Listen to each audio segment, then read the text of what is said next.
Assalamu alaikum dear students, welcome to all of you. Class 11th economics का जो हमारा आज का टॉपिक है that is long period and short period objectives of higher planners in India.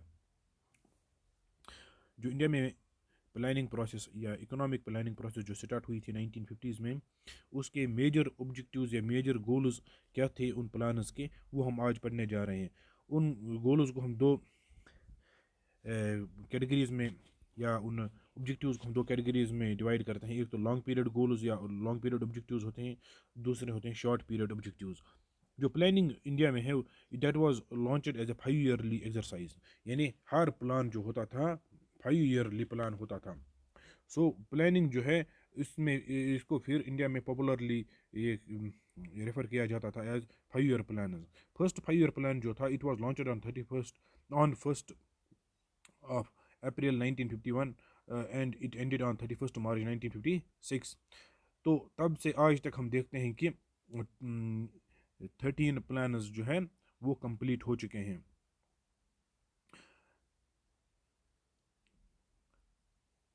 तो इसमें हम देखते हैं कि in between the different 5 year plan there have been short spans of annual plans. तो इन 5 ईयर प्लान्स के बीच बीच में कभी कहीं कहीं पर कुछ एनुअल प्लान्स भी आए हैं। जैसे कि यहाँ पर हम देखते हैं कि पहला जो एनुअल प्लान आया था वो आया था 1 अप्रैल 1966 टू 31 मार्च 1969। इन सालों में ये जो 2-3 साल हैं, 3 साल इनमें एनुअल प्लान चले थे, क्योंकि कुछ वजूहत थी ऐसी कि एडमिनिस्ट्रेटिव बोटलनेक्स थी या एडमिनिस्ट्रेटिव कॉन्स्टेंट्स थी या कोई और पॉलिटिकल इंस्टेबिलिटी थी।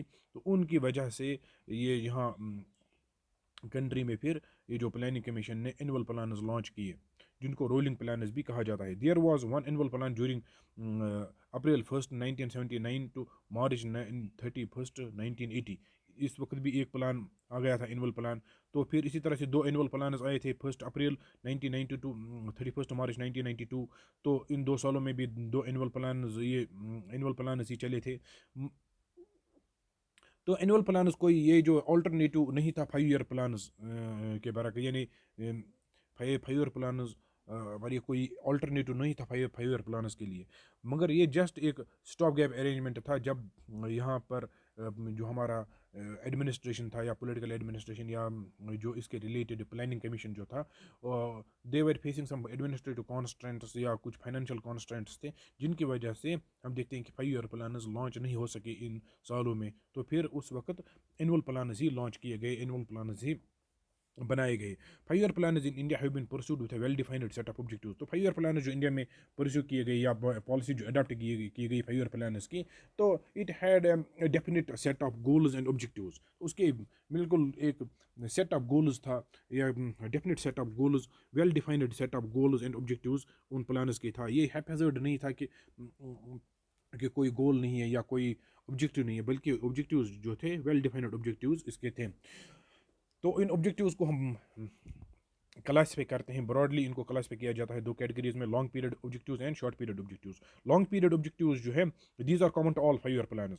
तो लॉन्ग सभी जो प्लान्स हैं 13 प्लान्स जो अभी तक कंप्लीट हुए हैं, इन सभी प्लान्स के कॉमन जो गोल्स हैं उनको हम कहते हैं long period objectives and are there for generally addressed as common goals of 5 year plan. तो उनको कहा जाता है common goals of 5 year plan. These are addressed in every plan. Short period objectives जो होते हैं वो होते हैं प्लान स्पेसिफिक, किस वक्त किस चीज़ की ज़रूरत है उन 5 सालों में उस चीज़ पर ज़्यादा जोर दिया जाता था, उस पर ज़्यादा फोकस दिया जाता था।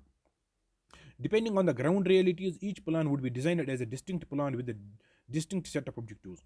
तो ग्राउंड रियलिटीज को देखकर, करंट हालात को देखते हुए प्लान्स को, हर एक प्लान को इस तरह से डिज़ाइन किया जाता था as distinct plan from with a distinct set of objectives, यानी ताकि इस ये जो करंट नीड्स हैं, करंट ऑब्जेक्टिव्स हैं, करंट रियलिटीज़ जो ग्राउंड रियलिटीज़ थी, उनको देखकर नए नए ये जो हर 5 साल का प्लान जो होता था उसको फॉर्मुलेट किया जाता था। तो जो प्रॉब्लम्स होती थी, जो इश्यूज होते थे, उनको सॉल्व करने के लिए it must however be made amply clear that objectives of planners referring to the specific short period objectives of each plan and objectives of planning were not to contradict but only complement each other। तो जो different plans जो थे, ये यहाँ पर आपको clear होना चाहिए कि जो भी डिफरेंट प्लान्स थे उनके जो ऑब्जेक्टिव्स होते थे शॉर्ट पीरियड ऑब्जेक्टिव्स, और जो ओवरऑल प्लानिंग के जो ऑब्जेक्टिव्स थी, ऑब्जेक्टिव्स ऑफ प्लानिंग यानी लॉन्ग टर्म ऑब्जेक्टिव्स जो प्लानिंग के थे, वो आपस में एक दूसरे के कॉन्ट्रडिक्ट नहीं हो सकते थे। यानी प्लान लॉन्ग टर्म ऑब्जेक्टिव कोई और हो सकता होता था और शॉर्ट टर्म ऑब्जेक्टिव कोई और होता था, या कॉन्ट्रडिक्ट इनमें आपस में तजाद नहीं था, यानी आपस में कॉन्ट्रडिक्शन नहीं थी कि लॉन्ग टर्म ऑब्जेक्टिव एक बात कहता है और शॉर्ट टर्म ऑब्जेक्टिव कोई और बात कहता था। ऐसा नहीं था, बल्कि ये सिर्फ एक दूसरे को कंप्लीमेंट करते थे। यानी शॉर्ट टर्म ऑब्जेक्टिव्स जो थे ये एक स्ट्रेटजी थी कि लॉन्ग टर्म गोल उसको अचीव करने के लिए। शॉर्ट टर्म ऑब्जेक्टिव्स इस तरह से सेट किए जाते थे ताकि ये जो लॉन्ग टर्म ऑब्जेक्टिव्स हैं, लॉन्ग टर्म गोल्स हैं, तो उनको अचीव किया जाए, जिनको हम कहते हैं कॉमन 5 ईयर गोल्स को अचीव किया जाए। इस तरह से शॉर्ट पीरियड गोल्स जो थे, शॉर्ट पीरियड ऑब्जेक्टिव्स जो थे, या शॉर्ट पीरियड ये जो टारगेट्स थे, उनको इस तरह से बनाया जाता था ताकि लॉन्ग टर्म ऑब्जेक्टिव जो हमारे हैं वो उनको हम अचीव कर सकें। अब हम देखते हैं कि लॉन्ग पीरियड ऑब्जेक्टिव्स क्या थे। जो इंडिया में प्लानिंग रही है, इसके 3 मेजर ऑब्जेक्टिव्स रहे हैं, जो प्लानिंग प्रोसेस रही है अभी तक। तो इसके मेजर सभी ये जो प्लान्स रहे हैं, उनके कॉमन गोल्स जो रहे हैं, लॉन्ग पीरियड ऑब्जेक्टिव्स जो रहे, 3 मेजर गोल्स जो रहे हैं, 3 मेजर ऑब्जेक्टिव्स रहे हैं सभी प्लान्स के। First was the increase in national income and per capita income. दूसरा जो था, second one was full employment, and third one was equitable distribution of income. First is increase in national income and per capita income. This is the principal objective that planning in any country would focus upon. देखिए, ये main objective होता है जो हम भी कोई भी economic policy होती है, या इकोनॉमिक, या जो 5 ईयर प्लान जो होते हैं, या जो भी डेवलपमेंटल प्लान होता है, उसका मेन ऑब्जेक्टिव जो होता है that is to increase the national income and per capita income. Increase जो होती है नेशनल इनकम, इसका मतलब होता है कि लेवल ऑफ आउटपुट इकोनॉमी का इंक्रीज हो जाए। इंक्रीज इन नेशनल इनकम जो होता है, इसका मतलब होता है कि मुल्क का जो लेवल ऑफ आउटपुट है एक कंट्री का, वो इंक्रीज होना चाहिए। इसका मतलब होगा फिर it will imply that the goods level of goods and services और the flow of goods and services will increase in the economy. तो ये एक अलामत है इस चीज़ की कि मुल्क में इकोनॉमिक एक्टिविटी दिन ब दिन बढ़ रही है, इकोनॉमिक एक्टिविटी इंक्रीज हो रही है। अगर flow of goods and services increase हो रहा है, लेवल ऑफ आउटपुट इंक्रीज हो रहा है, तो उसका मतलब होगा कि इकोनॉमिक एक्टिविटी बढ़ रही है कंट्री में।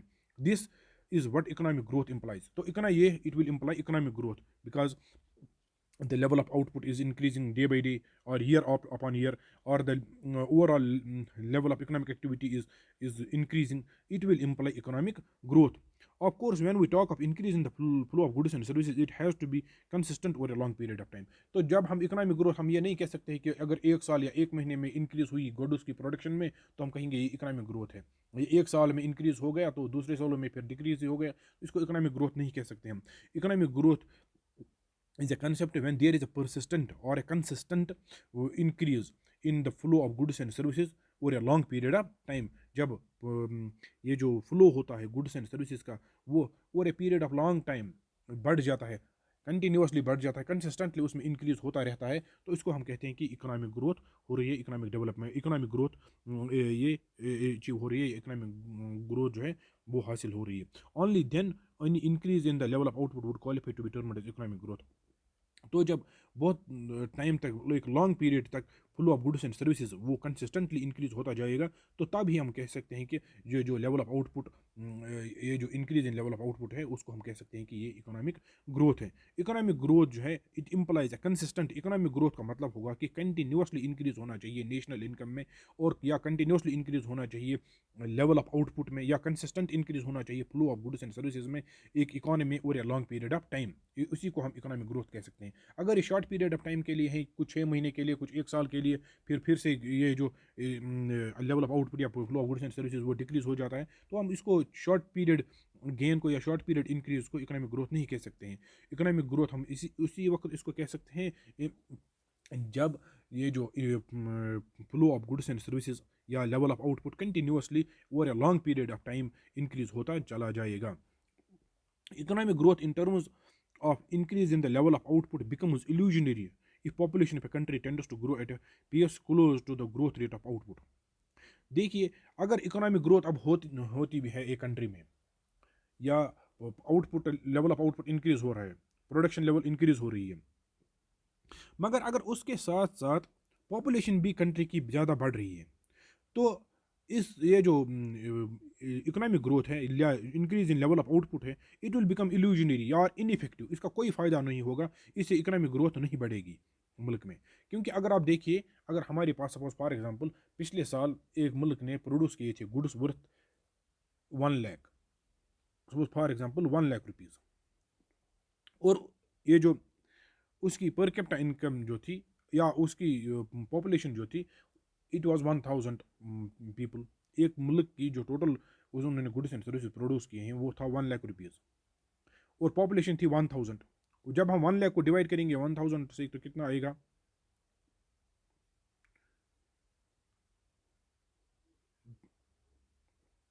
तो ये आएगा 100 रुपीज़, तो आएगा 100 रुपीज़। तो अगर हम देखते हैं कि अगले साल इसी मुल्क में जो गुड्स प्रोड्यूस हुए हैं वो हुए हैं प्रोड्यूस, ये नहीं थोड़ा यहाँ पर इकोनॉमिक ग्रोथ हुई है, आउटपुट इंक्रीज हुआ है। अब जो value of goods and services हैं दैट इज़ 1,05,000, दैट इज़ 1,05,000। मगर यहाँ पर पॉपुलेशन जो है ये इस साइड में इंक्रीज भी हुई है, पॉपुलेशन इंक्रीज फ्रॉम 1000 टू 1100। अब इसी 1,05,000 को हम डिवाइड करेंगे 1100 से, तो जो यहाँ पर रिजल्ट हमें निकलता है दैट इज़ 90। दैट मीन्स कि अब पर कैपिटा इनकम जो है बढ़ने के बजाय, इंक्रीज होने के बजाय घट गई है, यानी डिक्रीज हुई है।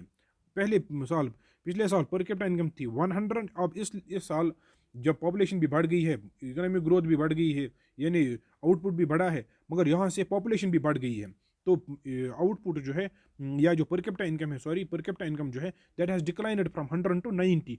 तो इस तरह से हम देखते हैं कि अगर एक साइड में इकोनॉमिक ग्रोथ या लेवल ऑफ आउटपुट बढ़ रहा है मगर दूसरे साइड से पॉपुलेशन भी तेज़ी से बढ़ रही है, तो उससे क्या होगा कि ये जो इकोनॉमिक ग्रोथ है इट विल बिकम इनइफेक्टिव, और ये जो इस का जो ये नहीं, इट विल बिकम इल्यूजनरी और इनइफेक्टिव, तो इसका कोई फ़ायदा नहीं होगा फिर। If growth rate of population continues to offset the growth rate of output, per capita availability of goods and services may not increase over time। अगर rate of growth of population जो है इससे ये कंटिन्यूसली अगर इसने offset किया growth rate of output को, growth rate of output को अगर इसने आउट नंबर किया, यानी ऑफसेट किया, यानी पॉपुलेशन बहुत तेज़ी से बढ़ रही है या उसी रेट से बढ़ रही है जिस रेट से आउटपुट बढ़ रहा है, या उससे ज़्यादा तेज़ बढ़ रही है, या उससे क्लोज ही रेट पर बढ़ रही है, तो उससे जो per capita availability of goods and services हैं ये इंक्रीज नहीं होगा over a period of time. In other words, even when national income tends to increase over time, per capita income may not increase in a situation when population tends to constantly grow over time. तो अगर हम कह सकते हैं इस तरह से भी हम कह सकते हैं कि अगर एक मुल्क की पॉपुलेशन कंटिन्यूसली बढ़ती रहती है, कंटिन्यूसली इंक्रीज हो रही है, तो उससे नेशनल इनकम में फिर over a period of time अगर नेशनल इनकम बढ़ती भी है तो उससे पर कैपिटा इनकम नहीं बढ़ेगी, क्योंकि जो इंक्रीज हुआ है नेशनल इनकम में उसको हमें अब कंटिन्यूसली लार्जर पॉपुलेशन से उसको डिवाइड करना पड़ेगा। या हम इस तरह से कह सकते हैं कि नेशनल इनकम एक मुल्क की इंक्रीज नहीं होगी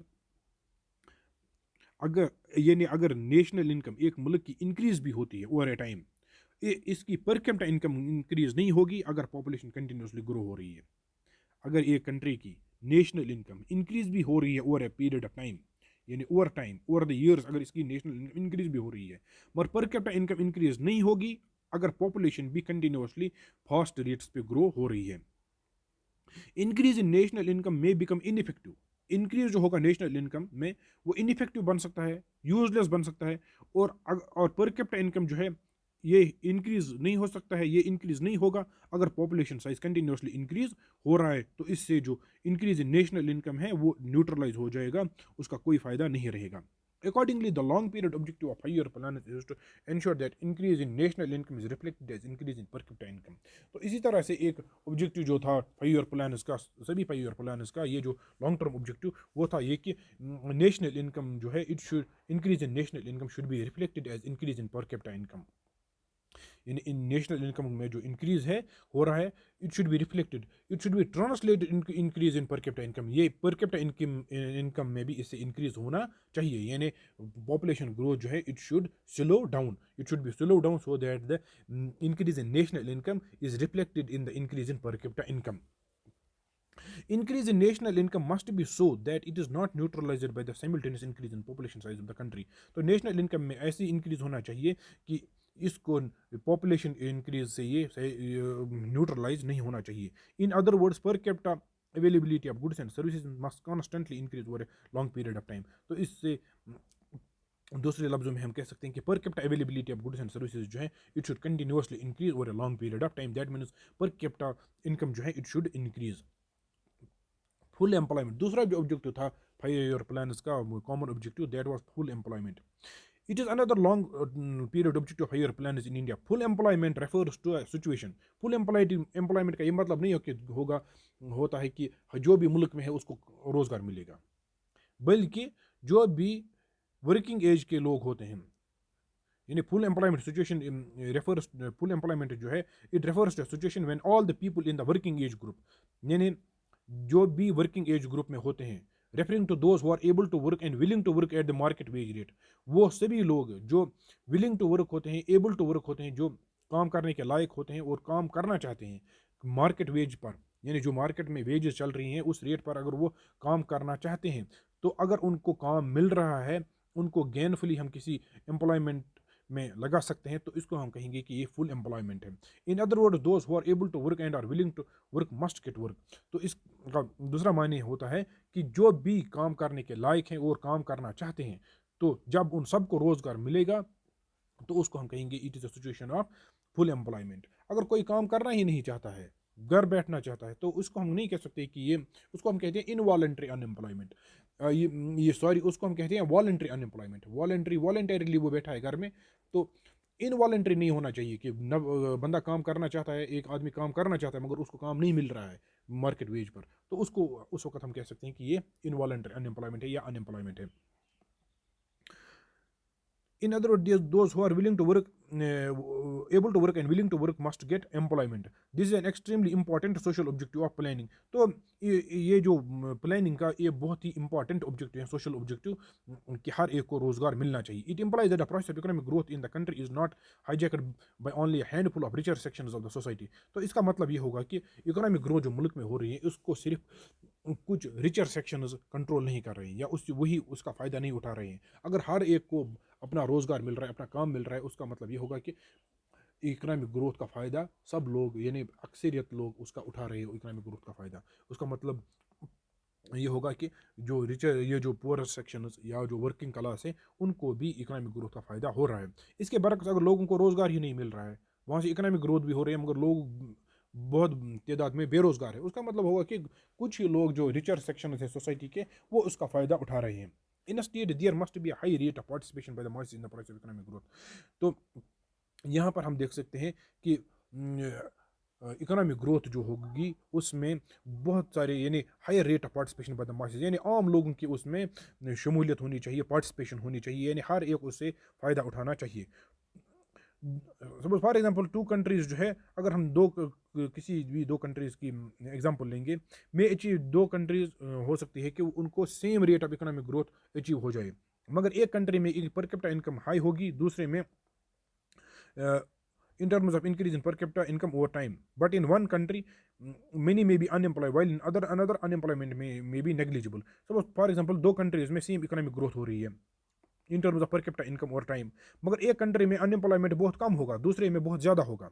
surely in country A there will be widespread discontent. Suppose for example country A में बहुत ज़्यादा अनएम्प्लॉयमेंट है, पर कैपिटा इनकम सेम रेट से बड़ी है दोनों कंट्रीज़ में, मगर कंट्री ए जो है वहाँ पर बहुत ज़्यादा अनएम्प्लॉयमेंट है, तो वहाँ पर लोग भी बहुत ज़्यादा नाराज़ होंगे, लोगों में बहुत ज़्यादा गम व गुस्सा होगा. यानी इसी तरह से अगर कंट्री बी जो है वहाँ पर चूंकि हम देखते हैं कि उनको भी उतनी ही रेट की इकोनॉमिक ग्रोथ या पर कैपिटा ग्रोथ रेट हासिल हुई है या अचीव हुई है, मगर वहाँ पर अनएम्प्लॉयमेंट कम है, वहाँ पर अनएम्प्लॉयमेंट बहुत ही लो रेट पर है, तो वहाँ पर लोग ज़्यादा खुश होंगे, हैप्पी होंगे, क्योंकि हर एक को अपना रोज़गार मिल रहा है. तो ये जो वाइड स्प्रेड डिसकंटेंट जो लोगों में होता है, जब लोगों को रोज़गार ही नहीं मिल रहा है, इकोनॉमिक ग्रोथ होने के बावजूद जब लोग बेरोज़गार होते हैं, तो जब इकोनॉमिक ग्रोथ का फ़ायदा कुछ ही लोग उठाते हैं, तो उस वक्त हम देखते हैं कि उससे फिर सोशल अनरेस्ट हो सकता है.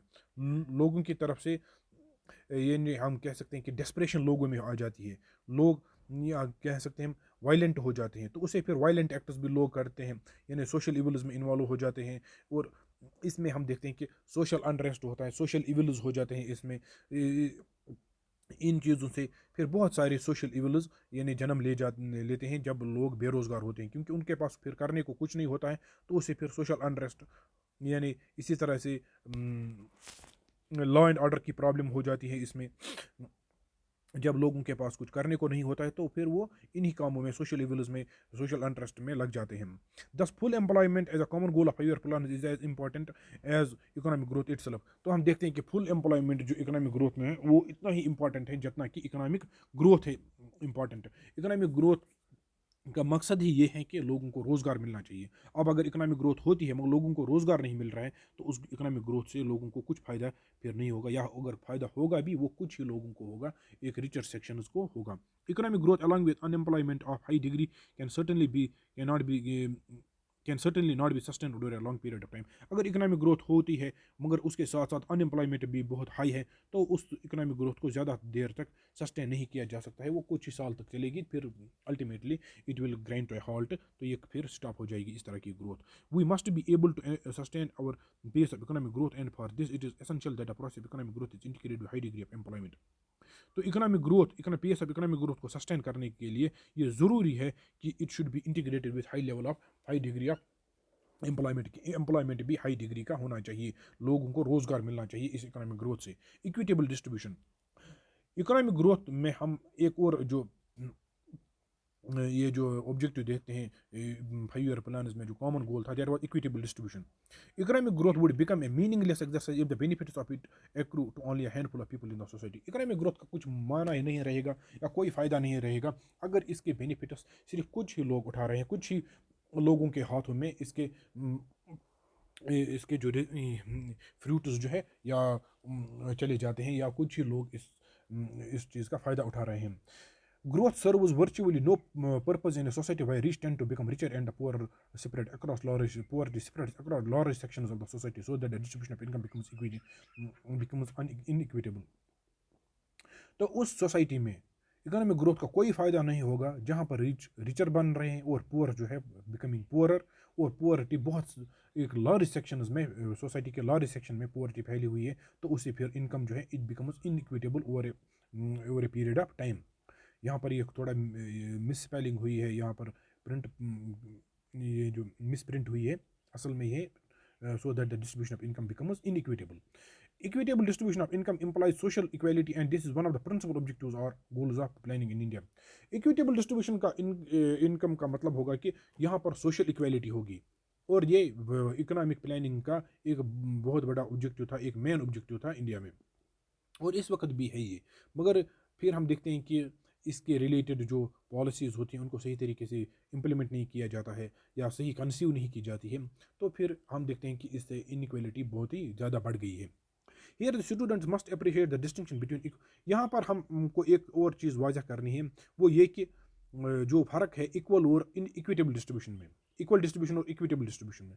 इक्वल डिस्ट्रीब्यूशन मीन्स कि हर एक को सेम इनकम होनी चाहिए, कि सोसाइटी में हर एक सेम होना चाहिए, यानी डॉक्टर को भी वही इनकम होनी चाहिए जो क्लर्क को होगी, जो क्लास फोर्थ को होगी, एक पियोन को होगी वही, एक या गेट कीपर को होगी वही, एक प्रिंसिपल को भी होनी चाहिए वही सैलरी। मगर ये सिचुएशन कोई नहीं ये कहता है कि इस तरह की सिचुएशन होनी चाहिए, बल्कि ये एक रिडिकुलस सिचुएशन है कि हर एक को सेम सैलरी होनी चाहिए। अगर कोई पीएचडी करके ही या पीडीएफ पोस्ट डॉक्टरेट फेलोशिप उसने की है, तो उसको, और जो एक मैट्रिक पास है उसको सेम सैलरी होनी चाहिए, ये कोई नहीं कहता है। और इस तरह का कंसेप्ट न पॉसिबल है और ना ही ये डिज़ायरेबल है। Neither it is possible nor is it desirable कि हर एक को सेम सैलरी होनी चाहिए। इक्विटेबल डिस्ट्रीब्यूशन का मतलब होगा कि जब सोसाइटी में डिफरेंसेस होंगी इनकम में, but with in certain limits.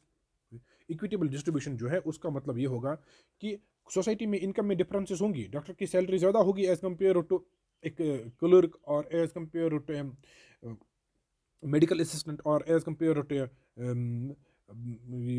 Second grade employee, और हम कह सकते हैं कि एक फार्मासिस्ट से उसकी ज़्यादा ये होगी सैलरी।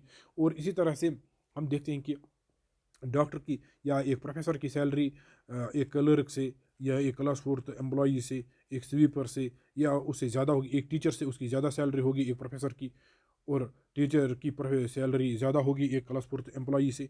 तो हम देखते हैं कि ये डिफरेंसेस सोसाइटी में होंगी, मगर these differences should be with in certain limits. These differences ought to be such that these are socially warranted। ऐसी होनी चाहिए कि जो सोशली एक्सेप्टेबल होंगी differences, and are proportionate to the differences in qualification, और proportionate to the differences in qualification. तो ये उतनी होनी चाहिए जितनी डिफरेंस होगी क्वालिफिकेशन में, जितनी डिफरेंसेस होती हैं उतनी ही उस प्रोपोर्शनेट होनी चाहिए। जितनी डिफरेंसेस है क्वालिफिकेशन में उतनी ही डिफरेंसेस सैलरी में भी होनी चाहिए, फिर उसी के प्रोपोर्शनेट होनी चाहिए। And skills of different individuals in the society, और जिसके जितने स्किल्स हैं उसकी उतनी ही सैलरी होनी चाहिए, मगर विद इन सर्टन लिमिट्स। मगर हम देखते हैं कि क्या होता है कि जब एक डॉक्टर, यहाँ पर हम देख सकते हैं एक एग्जांपल, 50,000 रुपये कमाता है एक सर्जरी करने के लिए 1 घंटे में, जबकि एक फैक्ट्री वर्कर जो है पूरे साल में 50,000 कमाता है। एक डॉक्टर वही 50,000 1 घंटे में कमाता है। तो ये है, it this difference is too large to be socially justified. ये बहुत ही ज़्यादा डिफरेंस है जो सोशली एक्सेप्टेबल नहीं होगी। इट एग्जिस्ट्स लार्जली बिकॉज, ये इसलिए हम देखते हैं कि इस तरह की डिफरेंस है क्योंकि यहाँ सोसाइटी में ज़्यादा सर्जन अवेलेबल नहीं होते हैं, बल्कि दूसरे साइड से फैक्ट्री वर्कर्स जो हैं they are abundant in supply. बहुत सारे फैक्ट्री वर्कर्स हमारे पास अवेलेबल हैं और डॉक्टर्स बहुत कम है। Such differences which are socially unwanted must be removed to achieve an equitable distribution of income।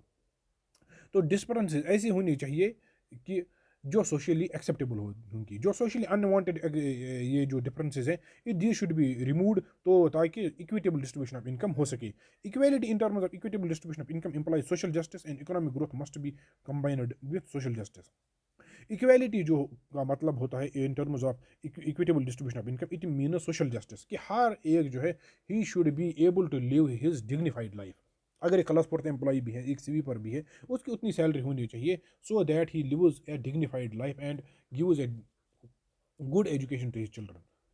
यानी एक डिग्निफाइड लाइफ वो गुजारना चाहिए। और यानी एक क्लास फोर्थ एम्प्लॉय भी है, एक वर्कर भी है, एक फैक्ट्री वर्कर है, तो उसको भी उतनी ही सैलरी होनी चाहिए, ताकि वो एक उतनी सैलरी उसको एटलीस्ट होनी चाहिए ताकि वो एक अपनी ज़िंदगी इज़्ज़त से, डिग्निटी से, रेस्पेक्ट से गुजार सके।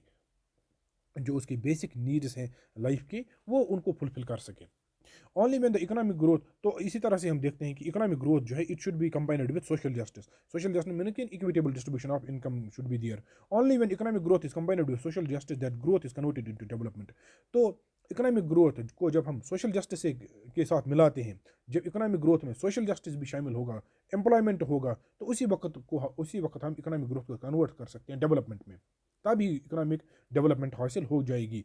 Planning in India focus is not merely on economic growth but on growth with social justice. Economic growth India में जो प्लानिंग है, इंडिया में जो प्लानिंग प्रोसेस है वो सिर्फ फोकस इस पर नहीं करता है कि इकोनॉमिक ग्रोथ हासिल होनी चाहिए, बट ये कि ग्रोथ होनी चाहिए हासिल, इकोनॉमिक ग्रोथ हासिल होनी चाहिए, अचीव होनी चाहिए, बट विद सोशल जस्टिस, यानी which will be then reflected into a better quality of life for most of the people in the society। Economic growth and economic development, consistent increase. अब हम देखते हैं कि economic growth और economic development में क्या फ़र्क है। कंसिस्टेंट इंक्रीज, कंटिन्यूसली जो इंक्रीज होगी नेशनल इनकम में या पर कैपिटा इनकम में over a long period of time, तो इस सिचुएशन को कहते हैं हम इकोनॉमिक ग्रोथ। जब कंटिन्यूसली इंक्रीज होगा नेशनल इनकम में और पर कैपिटा इनकम में over a long period of time, तो उस सिचुएशन को हम कहते हैं कि इकोनॉमिक ग्रोथ हो रही है, इकोनॉमिक आउटपुट इंक्रीज हो रहा है। Consistent increase in national income and per capita income along with social justice, जब इंक्रीज होगा कंटिन्यूसली नेशनल इनकम में और पर कैपिटा इनकम में over a long period of time along with social justice referring to equitable distribution of income, यानी जब लोगों को रोजगार भी हासिल होगा। This situation will imply situation of economic development, जब national growth of national income के साथ और पर कैपिटा इनकम के ग्रोथ के साथ सोशल जस्टिस भी हासिल होता है, तो उस वक्त हम कह सकते हैं कि इकोनॉमिक डेवलपमेंट हो रहा है। Principal goal of planning in India is to accelerate the pace of economic growth with social justice. तो प्रिंसिपल जो गोल, मेन गोल जो इकोनॉमिक प्लानिंग का इंडिया में है, दैट इज टू एक्सेलरेट और increase the pace of economic growth along with social justice, so that not only more and more goods and services are produced. तो उसका मकसद ये होगा कि फिर सिर्फ गुड्स एंड ज़्यादा से ज़्यादा गुड्स और सर्विसेज को प्रोड्यूस ही न किया जाए, बल्कि उसके बेनिफिट्स जो है वो ज़्यादा से ज़्यादा लोगों तक पहुँच जाए।